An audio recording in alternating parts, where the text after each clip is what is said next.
बालकृष्ण जी, इसका जवाब जी दीजिएगा आप। जी कमियां यहाँ पर देखिए लगातार जी गिनवाई गई जी जी मैं कांग्रेस की तरफ से। थोड़ा सा कुछ अभी पॉजिटिव इससे आशीष जी कांग्रेस के प्रवक्ता हैं, इन्होंने हाँ। बहुत सारी बातें कही।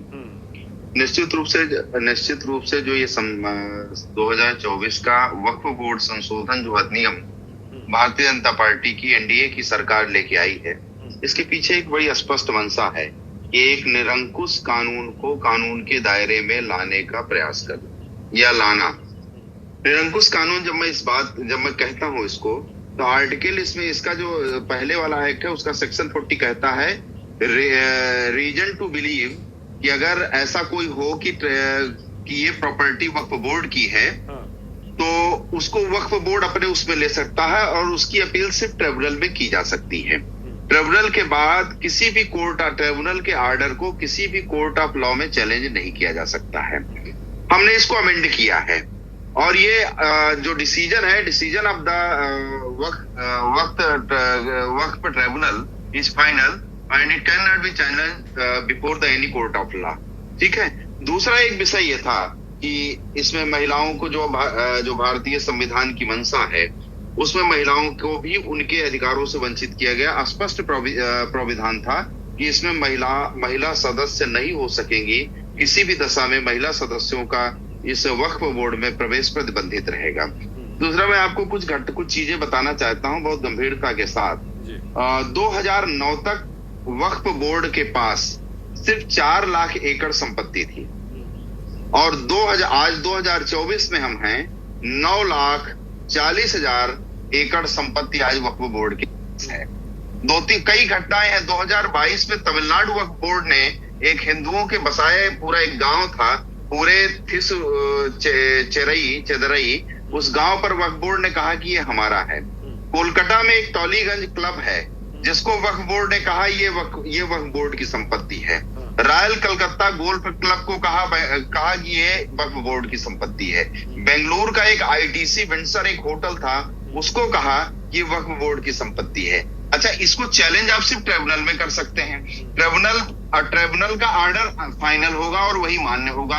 हमारे देश में बहुत सारे ट्रिब्यूनल बने हैं। सेंट्रल एडमिनिस्ट्रेटिव ट्रिब्यूनल्स हैं, स्टेट एडमिनिस्ट्रेटिव ट्रिब्यूनल्स हैं, पोल्यूशन कंट्रोल बोर्ड के लिए पोल्यूशन के ट्रिब्यूनल्स हैं। There are so many tribunals in India और उन सबके जो जजमेंट्स आते हैं, चाहे वो हाई कोर्ट में 226 के जुरिसडिक्शन को इन्वोक करके चाहे हम रिट जुरिसडिक्शन में जा सकते हैं या उससे भी नहीं हमारी सहमति बनती है, तो आर्टिकल 136 का कॉन्स्टिट्यूशन के आर्टिकल 136 का उपयोग करके special leave petition supreme court में जा सकते हैं। यदि हमारा फंडामेंटल राइट वायलेट होता है तो हम डायरेक्टली 32 के अंतर्गत सुप्रीम कोर्ट भी अप्रोच कर सकते हैं। एक बात इन्होंने बहुत कही कि आर्टिकल 14, 15, 16 या आर्टिकल 29, 30 का वायलेशन है। इनको बहुत गंभीरता से इस बात को जानना चाहिए कि all these articles are under reasonable restrictions. ये युक्त निर्बंधन के अधीन है। युक्त प्रतिबंध इन समस्त उस पे लगे हुए हैं। इसका मतलब ये नहीं है कि अगर हमारा राइट टू फ्रीडम है तो राइट टू फ्रीडम हमारा फ्रीडम ऑफ स्पीच है, तो वो फ्रीडम ऑफ स्पीच तब तक है जब तक कि किसी दूसरे का अपमान न होता हो, दूसरे की गरिमा को ठेस न पहुंचती हो, तब तक हमारा right to freedom fundamental right है। यदि हमारी फ्रीडम ऑफ स्पीच कहीं किसी को परेशान कर रही है, कहीं किसी धर्म के खिलाफ है, किसी मजहब के खिलाफ है, रेस के खिलाफ है, किसी व्यवस्था के खिलाफ है, तो निश्चित रूप से हमारी फ्रीडम ऑफ स्पीच भी रीजनेबल रिस्ट्रिक्शन के अधीन आ जाएगी।